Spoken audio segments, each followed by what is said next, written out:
ಅಮೆರಿಕದ ವಿರೋಧಿಯೊಂದಿಗೆ ಒಪ್ಪಂದ. ಅಮೆರಿಕಕ್ಕೆ ಟ್ಯಾಂಕ್ ಕೊಟ್ಟ ಭಾರತ. ಯುದ್ಧದ ನಡುವೆಯೂ ಜೈಶಂಕರ್ ಭೇಟಿ. ಭಾರತ ಮೊದಲ ಬಾರಿಗೆ ಅಮೆರಿಕಕ್ಕೆ ನೇರವಾಗಿ ಟ್ಯಾಂಕ್ ಕೊಡುವಂತಹ ಕೆಲಸವನ್ನ ಮಾಡಿದೆ. ಅಮೆರಿಕ ಈ ದೇಶದೊಂದಿಗೆ ಯುದ್ಧವನ್ನ ಮಾಡುತ್ತಿರುವಾಗಲೇ ಭಾರತ ಮತ್ತೊಂದು ಬದಿಯಲ್ಲಿ ಈ ದೇಶದೊಂದಿಗೆ ಸಂಬಂಧ ಬೆಳೆಸಲು ಮುಂದಾಗಿದೆ. ಅಷ್ಟಕ್ಕೂ ಅಮೆರಿಕದ ನಿರ್ಬಂಧವನ್ನ ಡೋಂಟ್ ಕೇರ್ ಎಂದಿದ್ದಂತಹ ಭಾರತ ಇದೀಗ ಈ ದೇಶದೊಂದಿಗೆ ಒಪ್ಪಂದ ಮಾಡಿಕೊಂಡಿರೋದು ಯಾಕೆ?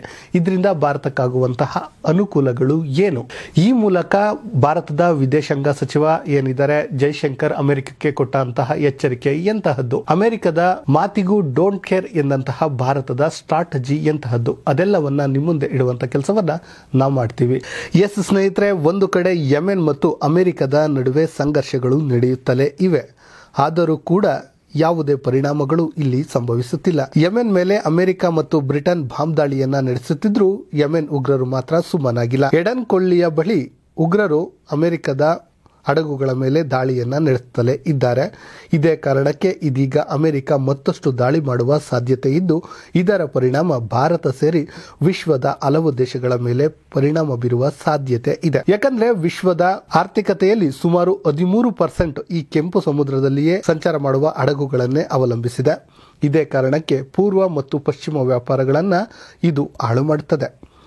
ಇದರ ಹಿಂದೆ ಇರಾನ್ ಇರುವಂತಹದ್ದನ್ನು ಎಲ್ಲರಿಗೂ ಗೊತ್ತಿರುವಂತಹ ವಿಚಾರ. ಇದೇ ವಿಚಾರವನ್ನ ಇದೀಗ ಅಮೆರಿಕ ಕೂಡ ಹೇಳುವಂತಹ ಕೆಲಸವನ್ನ ಮಾಡ್ತಾ ಇದೆ. ಇಂತಹ ಸಂದರ್ಭದಲ್ಲಿ ನಮ್ಮ ವಿದೇಶಾಂಗ ಸಚಿವರು ಇದೀಗ ಇರಾನ್ಗೆ ಭೇಟಿ ನೀಡಿದ್ದು, ಅಲ್ಲಿನ ಚಹಬಾರ್ ಬಂದರ್ ಏನಿದೆ ಅದರ ಅಭಿವೃದ್ಧಿಗೆ ಕೆಲವೊಂದು ಒಪ್ಪಂದಗಳನ್ನ ಮಾಡಿಕೊಂಡಿರುವಂಥದ್ದು ದೊಡ್ಡ ವಿಚಾರವಾಗಿದೆ.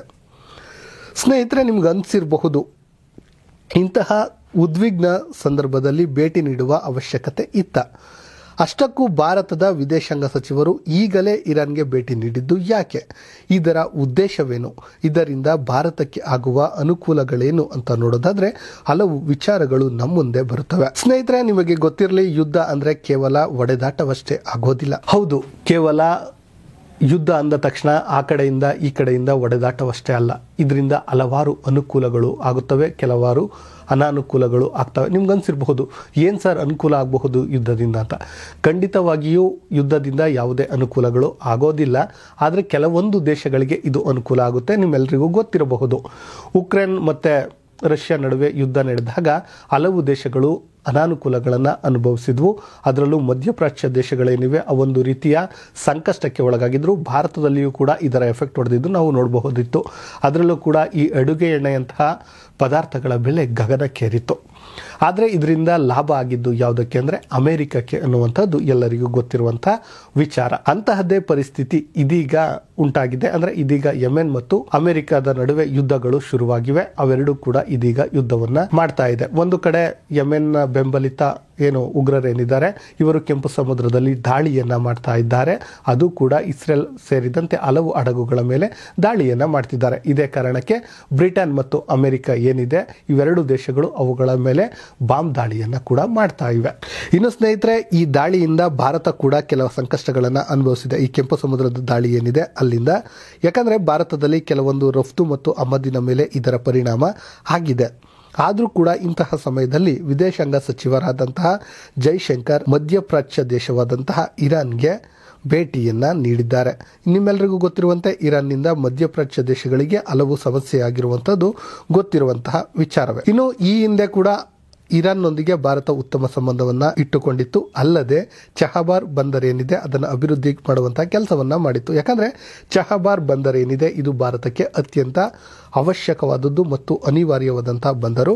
ಅದನ್ನ ಅಭಿವೃದ್ಧಿ ಮಾಡುವಂತಹ ಕೆಲಸವನ್ನ ಭಾರತ ಮಾಡ್ತಾ ಇದೆ. ಅದರಲ್ಲಿ ಮುಖ್ಯವಾಗಿ ಪಾಕಿಸ್ತಾನದ ಗದ್ದಾರ್ ಏನಿದೆ ಇದೊಂದು ಬಂದರು, ಅದರ ಸಮೀಪದಲ್ಲಿಯೇ ಇರುವಂತಹ ಕಾರಣ ಇಲ್ಲಿ ಪ್ರಾಬಲ್ಯವನ್ನ ಸಾಧಿಸಲು ಭಾರತ ಏನ್ ಬೇಕಾದ್ರೂ ಮಾಡುತ್ತೆ. ಇನ್ನು ಸ್ನೇಹಿತರೆ, ಈ ಚಹಬಾರ್ ಬಂದರ್ ಏನಿದೆ ಪಾಕಿಸ್ತಾನದ ಮಾರ್ಗವನ್ನ ಬದಲಿಸಿ ನಾವು ಆಫ್ಘಾನಿಸ್ತಾನದ ಮೂಲಕ ಮಧ್ಯ ಏಷ್ಯಾ ರಾಷ್ಟ್ರಗಳನ್ನ ತಲುಪಬೇಕು ಅಂದ್ರೆ ಕೂಡ ಈ ಚಹಬಾರ್ ಬಂದರು ಅತ್ಯಂತ ಅವಶ್ಯಕತೆ ಇದೆ. ಇದಷ್ಟೇ ಅಲ್ಲದೆ ಇರಾನ್ ಮೂಲಕ ಆಫ್ಘಾನಿಸ್ತಾನಕ್ಕೆ ರೈಲು ಸಂಪರ್ಕ ಏನಿದೆ ಅದನ್ನು ಮಾಡಿಸುವಂತಹ ಒಂದು ಕೆಲಸಕ್ಕೂ ಕೂಡ ಈ ಹಿಂದೆ ಭಾರತ ಸಹಿ ಹಾಕಿತ್ತು. ಅಷ್ಟರಲ್ಲಿ ಇರಾನ್ ಮೇಲೆ ಅಮೆರಿಕದ ಕಾರ್ಮೋಡ ಆವರಿಸಿತು. ಹೌದು ಸ್ನೇಹಿತರೆ, ನಿಮ್ಮೆಲ್ಲರಿಗೂ ಗೊತ್ತಿರಬಹುದು, ಈ ಇರಾನ್ನೊಂದಿಗೆ ಭಾರತ ಉತ್ತಮ ಸಂಬಂಧವನ್ನ ಬೆಳೆಸಿಕೊಳ್ಬೇಕಾದ್ರೆ ಇಂತಹದೊಂದು ಅನಾಹುತ ಆಗಿತ್ತು. ಅಂದ್ರೆ ಇದ್ದಕ್ಕಿದ್ದಂತೆ ಅಮೆರಿಕ ಈ ಇರಾನ್ ಮೇಲೆ ಒಂದು ಏನೋ ಅಪವಾದವನ್ನು ಇರುತ್ತದೆ. ಏನಂದರೆ ಅಣ್ವಸ್ತ್ರಗಳನ್ನು ಈ ಇರಾನ್ ತಯಾರಿಸುವಂತಹ ಕೆಲಸವನ್ನು ಮಾಡ್ತಾ ಇದೆ. ಸೊ ಇದರೊಂದಿಗೆ ಆರ್ಥಿಕ ಒಪ್ಪಂದಗಳನ್ನು ಯಾರು ಮಾಡ್ಕೋಬಾರ್ದು ಎನ್ನುವಂಥ ಮಾತನ್ನು ಹೇಳಿತ್ತು. ಅಂತಹ ಸಮಯದಲ್ಲಿ ಭಾರತ ಕೂಡ ಅಮೆರಿಕದ ಮಾತನ್ನು ಕೇಳಿತ್ತು. ಅದಕ್ಕೆ ರೀಸನ್ ಏನಪ್ಪ ಅಂದರೆ ಆಗ ತಾನೇ ಅಮೆರಿಕದೊಂದಿಗೆ ನಾವು ಉತ್ತಮ ಸಂಬಂಧವನ್ನು ಬೆಳೆಸ್ತಿದ್ದೀವಿ ಎನ್ನುವಂತಹ ಕಾರಣಕ್ಕೆ.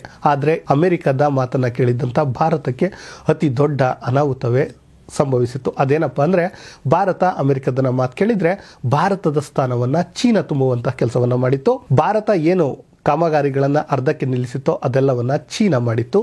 ಅದಷ್ಟೇ ಅಲ್ಲದೆ ಈ ಇರಾನ್ನಿಂದ ನಾವು ತೈಲವನ್ನು ತರಿಸ್ಕೋಬೇಕಿದ್ದಂತಹ ತೈಲವನ್ನು ಚೀನಾ ತರಿಸಿಕೊಳ್ಳುವಂಥ ಕೆಲಸವನ್ನು ಮಾಡಿತ್ತು. ಅದಷ್ಟೇ ಅಲ್ಲದೆ ಅತ್ಯಂತ ಕಡಿಮೆ ಬೆಲೆಯಲ್ಲಿ ಅಂದರೆ ರಿಯಾಯಿತಿಯ ದರದಲ್ಲಿ ಚೀನಾ ತರಿಸಿಕೊಂಡು ಅಭಿವೃದ್ಧಿ ಹೊಂದಿದ್ದು ನಮ್ಮೆಲ್ಲರಿಗೂ ಗೊತ್ತಿರುವಂತಹದ್ದೇ. ಆದರೆ ಇದೀಗ ಭಾರತ ಅಂತಹ ಎಡವಟ್ಟನ್ನು ಮಾಡಿಕೊಂಡಿಲ್ಲ. ನಿಮ್ಮ ಯುದ್ಧ ಏನಿದ್ರು ನಿಮ್ಮದು, ನಿಮ್ಮ ಸಮಸ್ಯೆ ಏನಿದ್ರು ನಿಮ್ಮದು, ನಮ್ಮ ಮತ್ತು ಇರಾನ್ನೊಂದಿಗೆ ನೀವು ಬರಬೇಡಿ ಎನ್ನುವಂತಹ ಮಾತನ್ನು ಇದೀಗ ವಿದೇಶಾಂಗ ಸಚಿವರು ಅಮೆರಿಕಕ್ಕೆ ತಿಳಿಸಿದ್ದಾರೆ. ಇನ್ನು ಈ ಹಿಂದೆಯೂ ಕೂಡ ಇಂತಹ ನಡೆಯನ್ನು ಭಾರತ ಮಾಡಿತ್ತು. ಅದು ಯಾವಾಗ ಅಂದರೆ ಮತ್ತೆ ಯುಕ್ರೇನ್ ಮತ್ತು ರಷ್ಯಾ ಯುದ್ಧದಲ್ಲಿ. ನಿಮಗೆ ಗೊತ್ತಿರಬಹುದು, ಈ ಸಮಯದಲ್ಲಿ ರಷ್ಯಾದೊಂದಿಗೆ ನೀವು ತೈಲವನ್ನು ತರಿಸಿಕೊಳ್ಬೇಡಿ ಎನ್ನುವಂಥ ಮಾತನ್ನು ಅಮೆರಿಕ ಭಾರತಕ್ಕೆ ಹೇಳಿತು. ಆದರೆ ಭಾರತ ಆ ಕೆಲಸವನ್ನು ಮಾಡಲಿಲ್ಲ.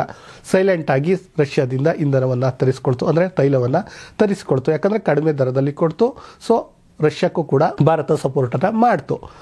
ಅದರಿಂದ ಭಾರತಕ್ಕೆ ತುಂಬ ಅನುಕೂಲ ಆಯಿತು. ಅದಷ್ಟೇ ಅಲ್ಲದೆ ಅಮೆರಿಕಕ್ಕೆ ಒಂದು ಏನೋ ಮನವರಿಕೆ ಮಾಡುವಂಥ ಕೆಲಸವನ್ನು ಕೂಡ ಮಾಡ್ತು. ಯಾಕಂದರೆ ರಷ್ಯಾದೊಂದಿಗೆ ತೈಲವನ್ನು ತೆಗೆದುಕೊಂಡ್ರೆ ನಮಗೆ ಏನೆಲ್ಲ ಲಾಭ ಆಗುತ್ತೆ ಎನ್ನುವಂಥದ್ದನ್ನು ಕೂಡ ಮನವರಿಕೆ ಮಾಡಿಕೊಡ್ತು. ಒಟ್ಟಿನಲ್ಲಿ ಒಂದು ರೀತಿಯ ಉದ್ವಿಗ್ನ ಸ್ಥಿತಿ ಏನು ಉಂಟಾಗಲಿಲ್ಲ. ರಷ್ಯಾದೊಂದಿಗೆ ಹಾಗೂ ಅಮೆರಿಕದೊಂದಿಗೆ ಭಾರತ ಉತ್ತಮ ಸಂಬಂಧವನ್ನು ಹೊಂದಿತ್ತು. ಅದೇ ಸ್ಟ್ರಾಟಜಿಯನ್ನು ಇದೀಗ ಮಾಡಲು ಮುಂದಾಗಿದೆ. ಹೌದು ಸ್ನೇಹಿತರೆ, ಇದೀಗ ಇರಾನ್ನೊಂದಿಗೆ ಅಂದರೆ ಇರಾನ್ನ ಅಧ್ಯಕ್ಷರು ಏನಿದ್ದಾರೆ ಇಬ್ರಾಹಿಂ ರೈಸಿಯೊಂದಿಗೆ ಮಾತುಕತೆಯನ್ನು ನಡೆಸಿ ಕೆಲವೊಂದು ಒಪ್ಪಂದಗಳನ್ನು ಮಾಡಿಕೊಳ್ಳಲಾಗಿದೆ. ಅದರಲ್ಲಿಯೂ ಮುಖ್ಯವಾಗಿ ಚಹಬಾರ್ ಅಭಿವೃದ್ಧಿಗೆ ಆದ್ಯತೆಯನ್ನು ನೀಡಲಾಗಿದೆ. ಇಷ್ಟು ಮಾತ್ರ ಸಾಲದು ಎನ್ನುವಂತೆ ಮತ್ತೊಂದು ಕೆಲಸವನ್ನು ಮಾಡಿದೆ. ಅದೇನೆಂದರೆ ಇರಾನ್ ಮೇಲೆ ಇತ್ತೀಚೆಗೆ ನಡೆಯುತ್ತಿರುವಂತಹ ಉಗ್ರರ ದಾಳಿ ಏನಿದೆ ಅದನ್ನು ಖಂಡಿಸಿದೆ. ಭಾರತ ಎಲ್ಲಿದ್ರೂ ಕೂಡ ಭಯೋತ್ಪಾದನೆಯನ್ನು ಬೆಂಬಲಿಸೋದಿಲ್ಲ. ಅದು ನಮ್ಮದೇ ದೇಶದಲ್ಲಿ ಆಗಿರಲಿ ಅಥವಾ ವಿಶ್ವದ ಯಾವುದೇ ಮೂಲೆಯಾದರೂ ಸರಿ, ನಾವು ಭಯೋತ್ಪಾದನೆಯನ್ನು ಬೆಂಬಲಿಸಲ್ಲ ಎನ್ನುವಂತಹ ಮಾತನ್ನು ಹೇಳಿದೆ.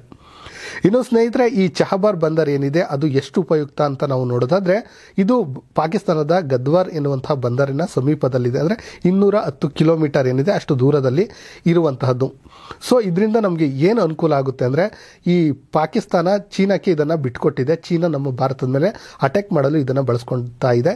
ಇಂತಹ ಸಂದರ್ಭದಲ್ಲಿ ನಾವು ಚಹಬಾರ್ನಲ್ಲಿ ಪ್ರಾಬಲ್ಯವನ್ನು ಮೆರೆದರೆ ಚೀನಾ ಮತ್ತು ಪಾಕಿಸ್ತಾನದ ಮೇಲೆ ನಾವು ಏಕಕಾಲಕ್ಕೆ ಕಣ್ಣನ್ನು ಇಡಬಹುದು ಎನ್ನುವಂತಹ ಕಾರಣಕ್ಕೆ ಭಾರತ ಇಲ್ಲಿ ಹೆಚ್ಚು ಆದ್ಯತೆಯನ್ನು ಕೊಡ್ತಾ ಇದೆ. ಇದಷ್ಟೇ ಅಲ್ಲದೆ ಆಫ್ಘಾನಿಸ್ತಾನ ಪಾಕಿಸ್ತಾನದ ಮೇಲೆ ಏನು ವ್ಯಾಪಾರಕ್ಕೆ ಅವಲಂಬಿಸಿದೆ, ಇದೇನಾದರೂ ಭಾರತದ ಪರವಾದರೆ ಅದು ಕೂಡ ಅದರ ಅವಲಂಬನೆಯನ್ನು ತಪ್ಪಿಸಿಕೊಳ್ಳಬಹುದು ಎನ್ನುವಂಥ ಕಾರಣಕ್ಕೆ ಚಹಬಾರ್ ಬಂದರು ತುಂಬ ಅನುಕೂಲವಾಗಿದೆ. ಇನ್ನೊಂದು ವಿಚಾರ ಗೊತ್ತಿರಲಿ ಸ್ನೇಹಿತರೆ, ಇದೀಗ ಇರಾನ್ನಲ್ಲಿ ಆರ್ಥಿಕ ಬಿಕ್ಕಟ್ಟು ಉಂಟಾಗ್ತಾ ಇದೆ. ಅಂದರೆ ಅಲ್ಲಿ ಆರ್ಥಿಕತೆಗೆ ತುಂಬ ಹೊಡೆತ ಕಾರಣ ಆಗ್ತಾ ಇದೆ. ಯಾಕಂದರೆ ಈಗ ಯುದ್ಧ ಆರಂಭವಾಗಿರುವಂಥ ಕಾರಣ ಅಮೆರಿಕ ಬೆಂಬಲಿತ ಕೆಲವೊಂದು ಬ್ಯಾಂಕ್ಗಳೇನಿವೆ ಇವು ಇರಾನ್ಗೆ ಬೆಂಬಲವನ್ನು ಕೊಡೋದಿಲ್ಲ, ಇರಾನ್ಗೆ ಸಾಲ ಸೌಲಭ್ಯವನ್ನು ಕೊಡೋದಿಲ್ಲ. ಅದೇ ಕಾರಣಕ್ಕೆ ಅದು ಇದೀಗ ಭಾರತವನ್ನು ಅವಲಂಬಿಸಿದೆ. ಸೊ ಭಾರತ ಕೂಡ ಇದಕ್ಕೆ ಅವಕಾಶವನ್ನು ಕೊಟ್ಟಿದೆ. ಅಂದರೆ ಭಾರತ ಚಹಬಾರ್ ಬಂದರು ಅಷ್ಟೇ ಅಲ್ಲದೆ ಹಲವಾರು ಅಭಿವೃದ್ಧಿ ಕೆಲಸಕ್ಕೆ ಹೂಡಿಕೆಯನ್ನು ಮಾಡ್ತಾ ಇದೆ. ಅಮೆರಿಕದ ಮಾತಿಗೆ ಡೋಂಟ್ ಕೇರ್ ಅಂತ ಹೇಳ್ತಾ ಇದೆ. ಯಾಕಂದರೆ ನಮಗೆ ಕೇವಲ ಅಮೆರಿಕ ಮಾತ್ರ ಬೇಕಾಗಿಲ್ಲ, ಎಲ್ಲ ದೇಶಗಳು ಬೇಕು ಎನ್ನುವಂತಹ ತತ್ವವನ್ನು ಇದೀಗ ಅಮೆರಿಕಕ್ಕೆ ಮನವರಿಕೆ ಮಾಡಿಕೊಡ್ತಾ ಇದೆ. ಇದರ ನಡುವೆ ಮತ್ತೊಂದು ವಿಶೇಷ ಏನಪ್ಪ ಅಂದರೆ, ಇದೀಗ ನಿಮ್ಮೆಲ್ಲರಿಗೂ ಗೊತ್ತಿರುವಂತೆ ಕೆಂಪು ಸಮುದ್ರದಲ್ಲಿ ಮತ್ತು ಅರಬ್ಬಿ ಸಮುದ್ರದಲ್ಲಿ ದಾಳಿಗಳು ನಡೀತಾ ಇದ್ದಾವೆ. ಸೊ ಈ ದಾಳಿಗೆ ಮೂಲ ಕಾರಣ ಯಾರು ಅಂದರೆ ಇರಾನ್ ಎನ್ನುವಂಥದ್ದು ಎಲ್ಲರಿಗೂ ಗೊತ್ತಿರುವಂಥದ್ದೇ. ಒಂದು ವೇಳೆ ಏನಾದರೂ ಈ ಒಪ್ಪಂದಗಳು ಎಲ್ಲ ಸಕ್ಸಸ್ ಆದರೆ ಅಥವಾ ಈ ಯುದ್ಧಗಳೇನಿವೆ ಇವುಗಳನ್ನು ನಿಲ್ಲಿಸಬೇಕಾದ್ರೆ ಭಾರತ ಏನಿದೆ ಒಂದು ಮಧ್ಯಸ್ಥ ರಾಷ್ಟ್ರವಾದರೂ ಅಚ್ಚರಿ ಇಲ್ಲ. ಯಾಕಂದರೆ ಇರಾನ್ನೊಂದಿಗೆ ಉತ್ತಮ ಸಂಬಂಧವನ್ನು ಹೊಂದಿದ್ರೆ ಈ ಯುದ್ಧವನ್ನು ತಡೆಯಲು ಭಾರತ ಒಂದು ಪ್ರಮುಖ ಅಸ್ತ್ರವಾಗುತ್ತೆ ಅನ್ನುವಂತಹ ಮಾತುಗಳು ಕೂಡ ಕೇಳಿ ಬರ್ತಾ ಇದೆ. ಇಂತಹದ್ದೇ ಸುದ್ದಿಗಾಗಿ ಸದಾ ನೋಡ್ತಾ ಇರಿ ಲೈನ್ ಟಿವಿ ಕನ್ನಡ.